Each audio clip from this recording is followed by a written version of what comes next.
So I saw this movie yesterday.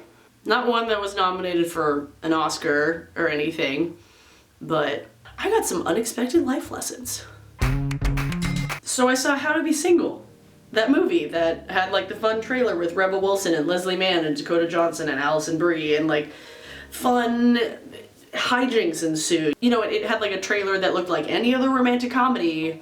It's like boy meets girl, girl goes to the big city and like experiences all these life things. So I went into this movie expecting like a decent romantic comedy. I didn't want to see heavy movies right now, just for personal reasons. I wanted to see like fun, lighthearted movies. So my mom and I went with my sister, and I got more than I expected. So if you want to see it and you hate spoilers, stop watching, because spoilers. So long story short, this movie focuses in on Dakota Johnson, and she dates her boyfriend for like all 4 years of college, and then when she's done, she tells her boyfriend that she wants to take a break to kind of find herself and figure out if he's who she wants to be with for the rest of her life.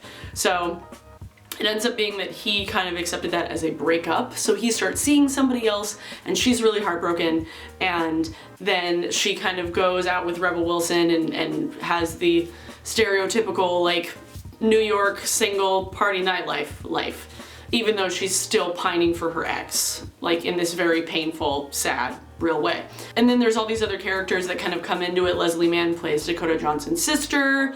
Allison Brie is another kind of side character who has her own kind of storyline. By the end of it, Dakota Johnson, the protagonist of the film, she doesn't end up with anyone. When you go into romantic comedies, you think of like the typical tropes: boy meets girl, boy likes girl, girl kind of has to be like convinced, and then they end up falling in love, or she ends up realizing that she was wrong all along and that she loved him all along, right?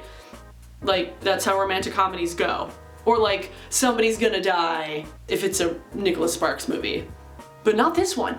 Not this film. It ends up being more of a love story with herself. By the end of the film, she kind of is happy and content and accepts being single and accepts all of the good things about being single, and she kind of works her ass off and walks the Grand Canyon at New Year's. Like, it was something that she had mentioned earlier in the film that it was something she'd want to do, but she never really got around to doing it. By the end of it, she kind of has this inner monologue where she's like, you want to be good at being alone because there are only so many moments where you're ever truly by yourself, and you kind of want to cherish those. And like there's this big shot where she's like in the Grand Canyon by herself, just like this huge wide angle visual of her standing on a cliff. And I thought that was really cool. I had this like conversation with my mom after we left the movie, and we realized that this is the first time that we've ever seen like a romantic comedy or any movie that was like surrounded by romance where she didn't end up with somebody at the end. But it wasn't like a sad ending.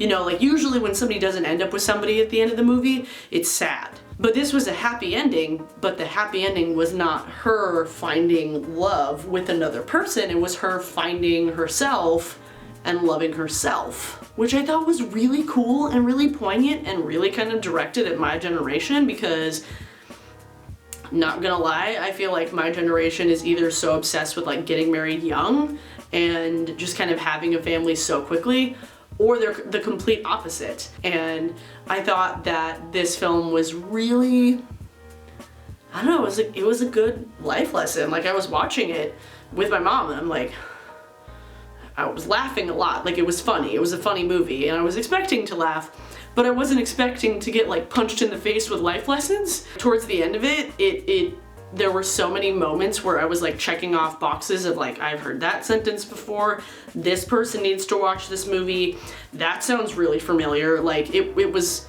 very real and true to life, which was refreshing. Like, it was very relatable. I find that there's a lot of things coming out right now that are really relatable. Like Aziz Ansari's Master of None, super relatable.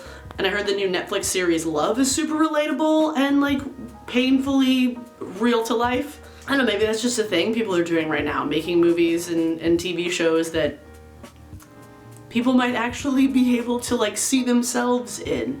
Like, I don't know if it was just me, but if you've seen the movie, please let me know if you felt like weirdly like mirror life when you're watching it, like in any of the phrases or just like the situations, you're like, wait, that's me. How are you talking to me right now? How is this mine? This is my life. I don't know. I liked it. I liked it a lot. Besides the fact that it felt like a very like feminist kind of movie, where it was like, you don't need a man to be happy and you don't need to be in a relationship to be happy. Especially because if you're not happy with yourself, you can't be like a full person in a relationship if you don't know who you are and you aren't happy with who you are by yourself. You know, man?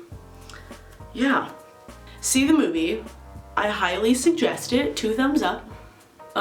In the theme of life, today's song of the day is Should Have Been Us by Tori Kelly.